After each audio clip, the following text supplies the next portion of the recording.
This time on Poll Hub, our first polls of the election season in two of the biggest battleground states, Pennsylvania and Arizona, are out. We're digging into the data to see why some Trump-backed candidates are doing much better than others. Then, this being an election season, it's time for the election forecasters to roll out their models. So we're talking with the data editor at The Economist about their forecasting model for 2022. What does it show? What does it predict? And is that different from polling? Yes, it is. And we wrap with Lee's fun fact about growing old. Nope, I'm not taking my own bait. Stick around. And hi, everybody. Welcome to Poll Hub. I'm JD Dapper. I'm Barbara Carvalho. And I'm Lee Merendoff. We have been out in the States. So we were in Georgia and Ohio last week, Pennsylvania and Arizona this week, and have some really interesting results. These are really big battleground states. In both cases, again, like last week, we've got Senate races and gubernatorial races. The Senate races are so important to both parties because control of the Senate really hinges on some of these races. In Pennsylvania, for instance, that's a Republican. The senator there is retiring. And so John Fetterman, the Democrat, is running against Dr. Oz, the TV guy, for that seat. And we have that at 51-44. Fetterman, the Democrat, in the lead among people who say they are definitely going to vote. And we'll explain the difference between that and just registered voters in a moment. On the governor's race, Josh Shapiro, the Democrat, is up 54-42 over Doug Mastriano, the Republican. So I don't know. Pennsylvania looks like a little bit out of the norm in terms of battleground states we polled so far, in that Democrats seem to be doing pretty well. Yeah, I would join in that and say one of the reasons for that is when you look at the name recognition of the candidates in the Senate race, Fetterman, the Democrat, is at 45-39, which is a +6 in terms of his favorability, whereas Dr. Oz is down 21. So his numbers are upside down, including 51% who say they have an unfavorable view of him. And the same pattern goes in the governor's race with Shapiro at a +17, the Democrat, and Mastriano, the Republican, at a -14. And that's a race that, as you indicated, is quite wide. We also see in these contests that there's not a huge undecided or people telling us they're going to vote differently. Yeah, but I think what we're seeing also this time around is that people have really picked sides early.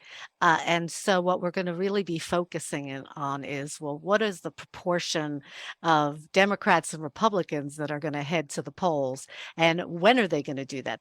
There aren't a lot of options in Pennsylvania. They do have a mail-in ballot, but it's an absentee ballot in a more traditional sense rather than what we see in some of the other states. So most voters plan to vote on election day itself, something that we haven't seen in the last couple of years, given the changes that have occurred in these states during the pandemic.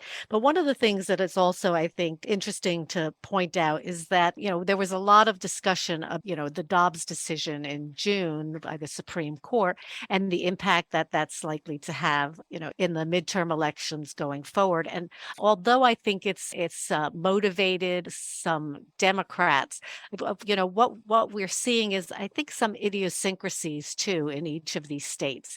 There's been a pretty significant campaign against Dr. Oz because of the fact that he doesn't live in the state that he's running for Senate, or just has one recent House, I believe, but didn't have a voting address in the state, among other issues as well. And the appeal of Fetterman, which is more to the traditional Democratic base. When we're looking at these numbers, we also see that the Democrats are still doing very well also in the suburbs outside the major cities, particularly the Philadelphia suburbs, and that can be more of a swing district. It had been Republican in past elections, but that's where Biden ran up, some of the numbers that he had in 2020, and that is certainly a pattern and a trend that is continuing this time around. And explain why we're delineating here between, or distinguishing between, registered voters and people who say they're definitely going to vote. Because I want to point out that when we move from registered to people who say they're definitely going to vote, the races narrow a bit. They do favor Republicans, the people who are saying they're definitely going to vote. Why are we doing that, and what does it say? Well, in times past, we've constructed more of a likely voter model to determine who's ahead and who's behind. But with the intense partisan polarization, I think what's really useful this time around is to be looking also at intensity. And right now, although we've seen numbers nationally and in many of the states in terms of registration for Democrats, I think what is interesting going forward is that Republicans may not like their candidates as much as the Democrats do, but they certainly are planning to turn out as they have traditionally in other midterm elections. Yeah, and Jay, we should point out that in your youth, you, I believe, were a political reporter in Arizona at one I was. It was so long ago that none of these people were in diapers, the people who were running when I was there. Well, maybe not. So yeah, let's go to Arizona. This is different than Pennsylvania. This is a little bit more like what we're seeing in Georgia and Ohio, where a governor's race is different from the Senate race. So in this case, Mark Kelly is the incumbent Democratic senator first term. There's two Democratic senators in Arizona. That's rare in and of itself. Christian Sinema is the other one. But Mark Kelly is up among the people who are definitely saying they're going to vote 50 to 45 over Blake Masters. He is a guy who's been backed by some venture capital billionaires, Peter Thiel. But all of these Republican candidates we're talking about are backed by Donald Trump. They are MAGA candidates. So there's some very different results here. It's worth pointing out that it's a 10-point spread among registered voters, 51-41. It is a 5-point spread in Arizona when we say who's going to definitely vote, but Mark Kelly is up by 5. The governor's race, that is a different story. So this is an open seat. Doug Ducey is the Republican governor now, and he is not running for re-election. Katie Hobbs, the Democrat, is down 45-46 among registered and down 46-49 among those who are definitely saying they're going to vote against Carrie Lake. She was a TV anchor in Arizona, not when I was there on TV. I predated her, but she is up 3 points in this race among those who definitely say they're going to vote. So a big split here. People who clearly are saying, I'm voting for Mark Kelly, the Democrat, and I'm voting for Carrie Lake, the Republican, Yeah, for governor. and if we can drill down a little bit by region, the big county in Arizona is Maricopa County, and that's where Phoenix is. Mhm. And one of the things that we're seeing there is in the congressional ballot question, the generic question, there's a 5-point Republican advantage in that county. So in a sense, the fact that the Democrat Kelly is carrying that county by 10 points means he's going against a Republican current, which means he's getting some Republican votes. And in fact, overall in the state, he's getting 12% of the Republicans supporting him, whereas Masters, the Republican, isn't getting any Democrats of any note. So, in a sense, what we have here is an interesting geographic breakdown. You have the Republican Lake carrying Maricopa County by 5, and you have the Democrat Kelly carrying it by 10. And then in Pima County, where Tucson is, the Democrats are both carrying for governor and Senate that county by about 30 points. But the rest of the state, which is where the Republicans run up the score when they win, is in one case a 4%, in the Senate case, a 4% advantage to the Republicans, and in the governor's race, 13%. So you have a real geographic mix and match going there, where in Maricopa County, you have, dare I say, a split ticket going on, as you alluded to. And that's kind of interesting because we've had so much straight party voting in increasing numbers in these elections lately. And as you point out, Lee, that's the ticket splitting is not the case in the rest of the state. We're seeing more traditional trends there, but particularly in Maricopa County, Kelly can look to a huge gender gap, which also exists. And obviously, voters are thinking differently about their senator and their governor. Yeah, so Maricopa is the biggest county in the state by far. So what happens there often guides what happens in the state. I think there's two things that I see that are interesting here. One is favorable, unfavorables. Mark Kelly's at 50-43 among those definitely going to vote. Favorable, unfavorable. Blake Masters, 38-49. He's upside down by 11 points. But then you go over to the governor's race, and you've got Katie Hobbs, who is a state elected official. It's not like she's unknown. Her favorability is good. She's up 46-39 for those definitely voting. But Carrie Lake is underwater, but only slightly, 43-46. She has definitely shifted from her pleasant TV anchor persona to being an attack dog, and that may have something to do with it. This comes down though when you kind of dig into the numbers, and part of this is clearly what's happening in Maricopa County, which we also saw in Georgia, where there's this ticket splitting. But what really stands out to me here is what's happening with white non-college graduates in the split between the races. White non-college, 35% Katie Hobbs, 55% Carrie Lake. There's a 20-point advantage to Carrie Lake. There is a 6-point advantage to Blake Masters over Mark Kelly. So those are the folks who are the ticket splitters. Those are the ones who are driving this, I think. And that's perhaps not a surprise. Blake Masters, not exactly the most mega guy in the world. He's very wealthy and doesn't necessarily come across as a true believer, I think, to a lot of folks who might be thinking of splitting the ticket. Pollsters and election forecasters both deal with numbers and statistics and are generally in the same foxhole together during election time. Although they're often confused with each other, surveys and forecasting models are actually very different things with different goals. As pollsters, we're collecting opinions from people and voters, called primary research in the science jargon, because we're dealing with the actual collection of information from the individuals that we're interested in finding out about. Forecasters, on the other hand, may include polls, but then they could also be looking at so much more. So, to provide us an inside look at what forecasters are doing this midterm cycle, we're joined by Dan Rosenheck, data editor at The Economist, to give us a better understanding of the election forecasting that's going on during this midterm. Welcome, Dan. Thanks for having me.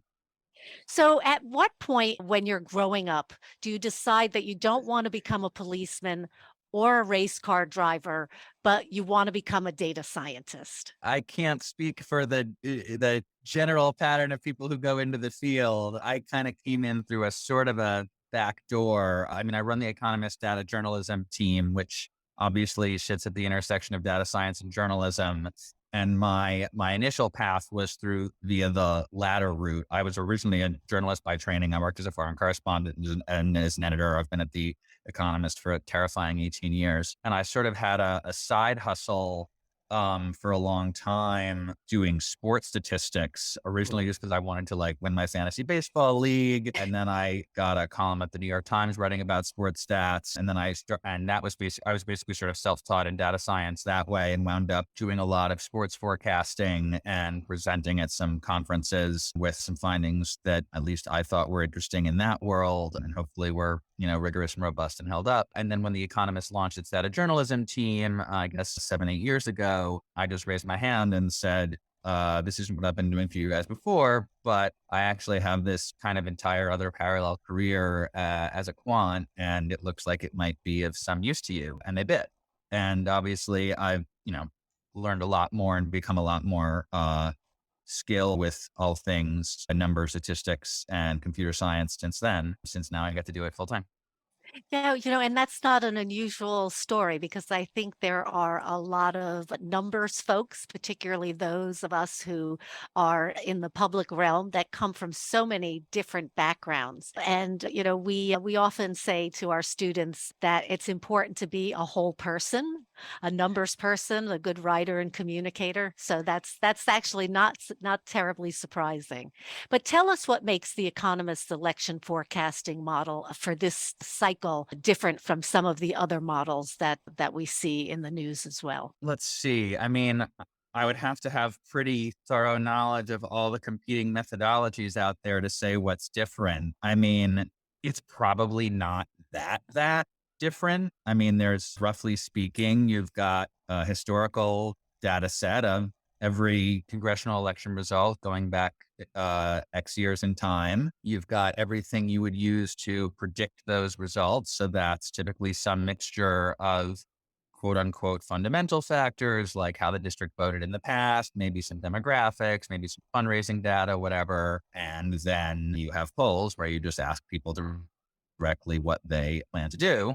And you basically use some statistical techniques that we can expound upon to blend those together to find out what would have given you the most accurate probabilistic predictions historically. And you need to take extra care to figure out the interaction between what's happening in each individual race and the national political environment. And I guess one way that I suspect our model is different is that it's explicitly what's called a hierarchical model, which means that we first at the top level make a prediction for what we think the national popular vote for the House of Representatives will be using national level data.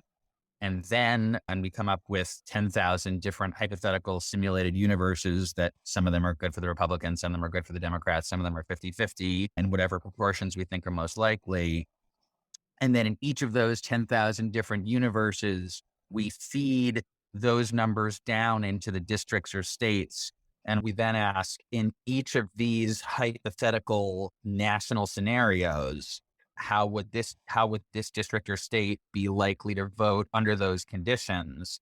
And it's not always so simple or straightforward as what's called a uniform swing, where a year in which the Democrats do, say, 3 percentage points better than your average expectation, they're just going to do 3 points better across the board everywhere. There's all sorts of interactions. You have some places that might be more what's called elastic, which is to say that they tend to be swingier in relation to the national environment, or the opposite. Often, if you have places that have voters from demographics that tend to be quite loyal to their parties, so in general, that would be Black voters for Democrats and evangelical Protestant voters for Republicans. The bigger the share of the electorate that consists of those groups, the less those places tend to vary with the national political winds. And there's a bunch of other things that can be affected.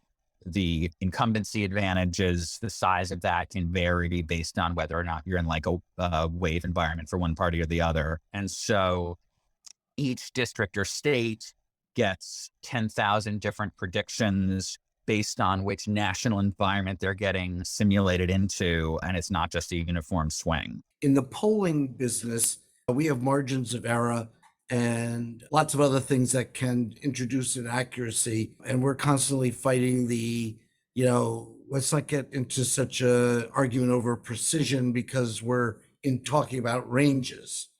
What kind of precision are you comfortable with when you run your, I guess, simulations or your 10,000 iterations? So it's a probabilistic forecast. You can produce a point prediction, which is just the average of all the simulations. Okay. But your point prediction is almost certainly going to be wrong. To a given number of decimal places, it will definitionally be wrong. And the measure of a good probabilistic forecast is its calibration, which is that your 55% events happen 55% of the time, your 23% events happen 23%, your 92% events happen 92%. And one thing that I think in the general public discourse tends to either get misunderstood, or you really just have to hammer home as hard as you can, as many times as you can for people to process, because I think it's not necessarily intuitive, is that underconfidence is just as great of a sin as overconfidence. And if you're saying an event is 70% likely, you are saying that it is not going to happen 30% of the time. And the idea that you got it right if your 70% event happens and wrong if your 30% event happens is a grave misperception. If in fact your 70% events happen 95% of the time, then your model is not right 95% of the time. Your model is terrible. So the benchmark that we look at is just the calibration, that our probabilities are accurate, that historically when you predict out of samples, so you say based on all the other information I have, but not using any data from the year in question, what chance would I have given to this party to win this race or this party to control the chamber? And those probabilities need to match. And it's not something we can exactly put on a bumper sticker. No, my 54% events actually happen 52.6% of the time is the model of is proof of an excellent model and as a very weak marketing campaign. Yeah. So tell us a little bit about what you're seeing right now in the 2022 midterm environment. So it's definitely looking like an unusually strong midterm for the president's party. If there is any iron law in American politics, it is that the president's party gets crushed in midterms. If I recall correctly, in 36 of the 40 midterms since the Civil War, the president's party has lost seats in the House. The average lost, I can't remember, it's dozens. And there's all sorts of theories for why this might be the case, but it is pretty metronomic. And if you look at recent history, 2018, 14, 10, and 6 were all standard wipeouts for the president's party. That could still happen, but in the past, when those waves were building or looming, by this stage in the race, the evidence was clear. It was clear in generic ballot polling, which is when you ask people which party they want to control Congress or plan to vote for Congress. It was clear in special election results. It was clear in polls of individual House district or Senate races. And the clock is running out for that to change. Right now, Democrats are actually leading on the generic ballot, not by much, but, a point or two, which is quite unusual for the president's party in a midterm. They had a terrific run in special elections over the summer, and they're quite competitive in polls of individual races as well, particularly in the Senate, where Republicans appear to have nominated some candidates who are sufficiently outside the mainstream that they may be on track to throw away some otherwise very winnable seats. So we are predicting at the moment a range of, I know the midpoint is exactly 50-50, like 50.1% of the national two-party vote for the House of Representatives after imputing missing votes in uncontested districts to the Democrats, which would be an extremely good showing for the president's party in the midterm. Certainly the best since 2002, which George W. Bush's Republicans won outright just a year after the September 11th attacks. There's obviously some variance around that. I think it's roughly 48% to 52%. I can't quite remember, but it's in that ballpark. 48%, which we're seeing as sort of the best case plausible scenario for Republicans, would be more like a standard result for the president's party in midterm. What that translates to in terms of seats depends on the chamber. The House has obviously just done its round of redistricting. Republicans came out with an advantage from that process, but a much, much, much smaller advantage than they had 10 years ago. We find that in order to be favored to control the House of Representatives, the Democrats need to win 50.7% of the two-party vote. So there's a slight structural bias towards Republicans, but not that big. And that is why our model currently makes Republicans just under 70-30 favorites to flip the House. That means they are twice as likely to control the chamber as Democrats. But again, 30% events happen all the time. As a London resident, I say it rains on 30% of days in London. Nobody says, oh my God, it's raining. You were wrong. It would be completely within the realm of normal fluctuation for Democrats to manage to hold the House. So Democrats can be somewhat optimistic, but they better bring an umbrella, is what you're saying. Yes. I mean, they're underdogs. It is twice as likely that the Republicans will still flip it.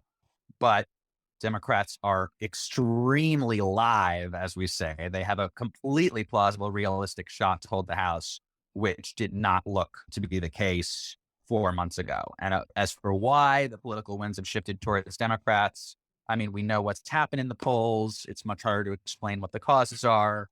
Certainly, the Supreme Court Dobbs abortion decision, immediately in its aftermath, Democrats gained in polls. They've started doing really well in special elections. And there's some intuitive nature to that, in general, if you believe in quote unquote thermostatic public opinion, as political scientists say, that whatever government is doing, public opinion tends to shift the other way. And in this case, it was actually the out party that had a big success in policy by virtue of getting the national protection for abortion rights overturned during a Democratic administration. So I think what you're talking about helps people who are wondering about like 2016 with Hillary Clinton and Donald Trump. There was a chance that Donald Trump could win, despite the fact that a lot of people thought the forecasts were going to be an automatic for Hillary Clinton. So in that case, it did rain on the 30% side of it. But let me just ask you, you said you got into this through sports. So I would like to know, we're talking to you on Wednesday. It could happen tonight. What does it look like the probabilities of Aaron Judge hitting at least 2 more home runs in the remaining 8 games? I haven't run my numbers on that. I mean, he is roughly speaking probably something like a true talent 40 home run hitter who's just had an unusually good year. If you think he's a true talent 40 home run hitter, then he should be hitting a homer roughly once every 4 games. So actually that would suggest he's right about 50-50 to do it at this point. It would have been much, much, much more likely a week ago, but it's been quite a long homerless streak. Not sure if that's because he's getting pitched around or what, but it is much like Republicans' odds of holding the House. It is, still probably more likely than not, but definitely no longer a near sure thing. Thanks so very much. We've been speaking with Dan Rosenheck from he's data editor at the Economist Selection Forecasting. So good luck, and hopefully we will catch up with you again before November.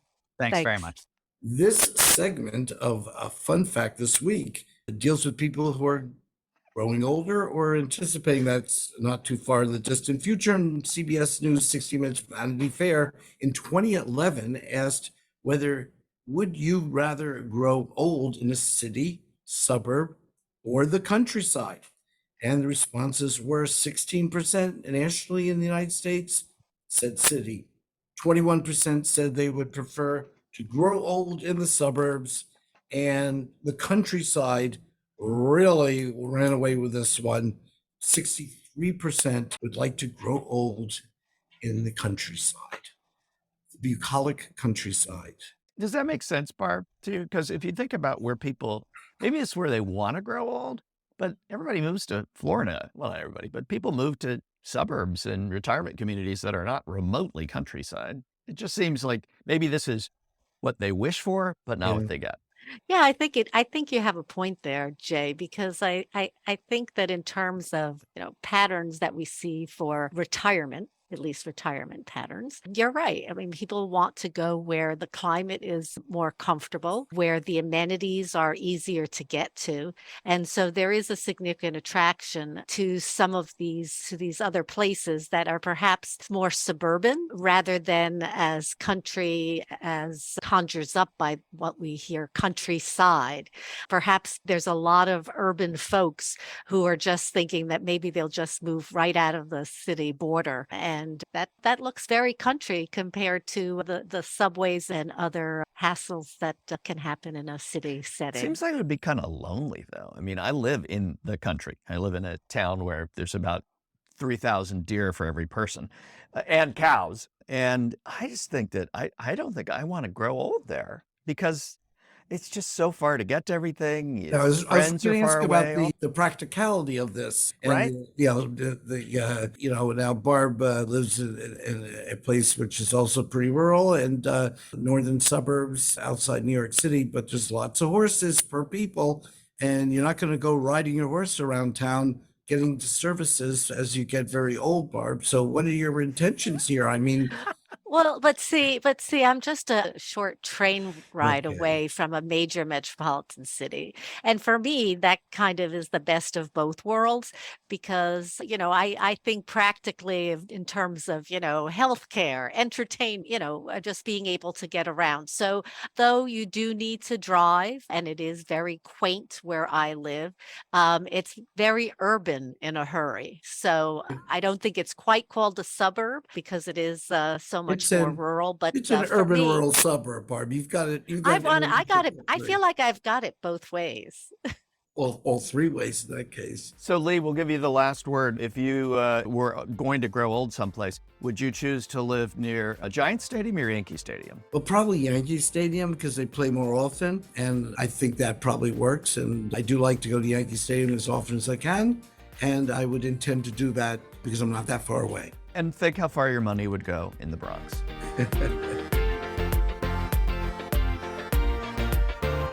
That'll do it for this edition of Poll Hub. Poll Hub is a production of the Marist Poll at Marist College in Poughkeepsie, New York. Mary Griffith is our executive producer. Casey Schaff is our production supervisor. If you enjoy Poll Hub, please consider leaving a review. Positive reviews help other listeners like you find us. If you'd like to learn more about polling and survey science, check out the Marist Poll Academy, our free online learning portal. If you have questions for us, tweet them directly to @MaristPoll. Remember, you can always tell your smart speaker to play Poll Hub, and with any luck, it will cooperate.